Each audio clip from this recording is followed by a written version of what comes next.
एक शादी समारोह में किन्नर परिवार पहुंच जाता है और लड़की की विदाई होने वाली ही थी कि वहां जो किन्नर समाज था उसकी लड़की के पिता और माता से सभी मतलब परिवार वालों से कुछ ऐसा कह देता है कि उस लड़की का शादी रुक जाता है और वहीं पर दूल्हा जो रहता है एक कमरे में यानी लड़की के भाभी के साथ ही बहुत देर तक अंदर रहता है। कुछ भाभी किसके साथ गलत करने के व्यवहार में जाता है।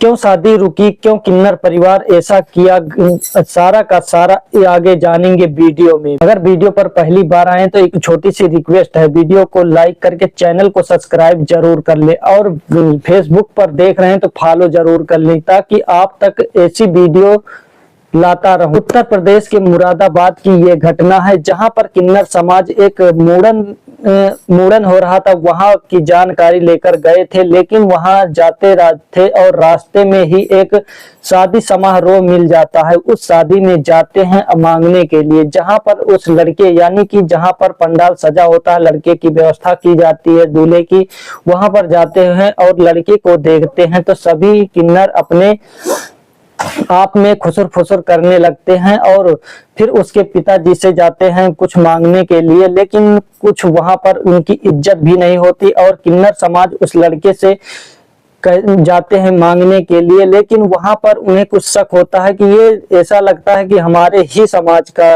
है, यानी कि ये लड़का नहीं किन्नर है। और उसके बाद वो किन्नर जो थे उसके हाथ डालने लगे, इधर उधर पता लगाने लगे, लेकिन उसके बाद वहां से उसके पिताजी यानी कि दूल्हे के पिताजी उनको गाली देकर और डांट डपट कर वहां से भगा देते हैं। गुस्सा होकर किन्नर चले जाते हैं, फिर लड़की की तरफ जाते हैं। वहां पर जाते हैं तो उनका बड़े ही आदर के साथ मान सम्मान और नाश्ता पानी करवाते हैं। फिर उसके बाद लड़की की मम्मी को और उसके बुआ भाभी को सभी को बुलाते हैं और कहती हैं, वहां पर एक सुमन नाम की किन्नर थी, वो कहती है कि आप लोगों ने लड़के और लड़की की लव मैरिज शादी हुई है क्या, लव मैरिज शादी हो रही है क्या? लेकिन उन लोगों ने कहा कि लव मैरिज नहीं, अरेंज मैरिज हो रही है, हम लोग देखे हैं।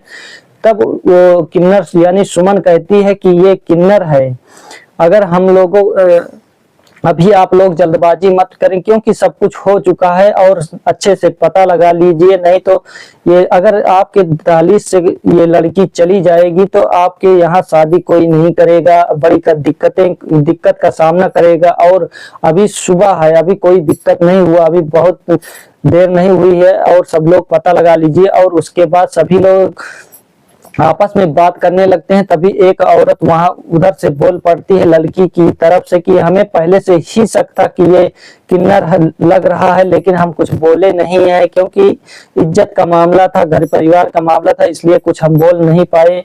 और उसके बाद वहां पर सब लोग एक मिसकोड बनाते हैं, यानी कि लड़की की भाभी को फंसाते हैं कि तुम्हें सब कुछ करना है। और लड़के को जब गिफ्ट देने जब लड़के को जब गिफ्ट आप देंगी तब उसके साथ ऐसा काम करेंगी। और उसके बाद जब लड़का आता है गिफ्ट लेने के लिए तब भाभी जी क्या करती हैं कि उसे गिफ्ट देने के बहाने एक कमरे में यानी अपने कमरे में ले जाती हैं और उसके बाद उसके साथ गलत तरीके से इधर उधर हाथ लगाती हैं और उसे पता भी नहीं चलता। और उसके बाद भाभी जी कहती हैं कि अगर आपको कुछ चाहिए तो हमारे साथ रह सकते हैं, कर सकते हैं, कोई गलत काम भी कर सकते हैं, कोई आज रोकने टोकने वाला आपको नहीं है, क्योंकि हमारी तरफ ऐसा ही रिवाज है कि आप दूल्हे हैं और इधर भाभी के साथ ऐसा कर सकते हैं। लेकिन वो जब ज्यादा इधर उधर देखता है, हद से ज्यादा भाभी कुछ करने लगती है, गलत तरीके से उसे टच करने लगती हैं, तब दूल्हा कहता है भाभी जी आप ये क्या कर रही हो,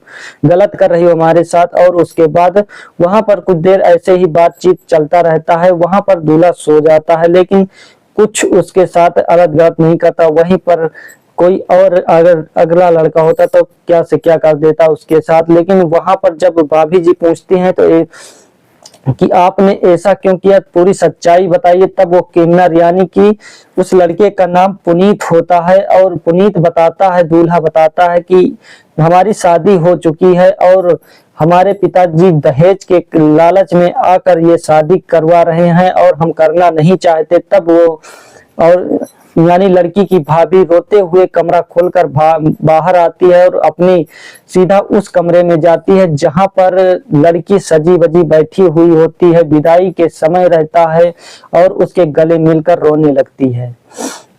तब वहां की औरतें कहती हैं कि, और इधर पुनीत को यानी दूल्हे को कमरे में बंद कर देते हैं और उधर वहां पर इकट्ठा हो जाता है पूरा मजबा और सभी औरतें कहती हैं क्या हुआ। तब वो कहता, आप लोग जो बोल रहे थे, वो किन्नर समाज जो बोल रहा था कि ये किन्नर है, सच में ये किन्नर ही है।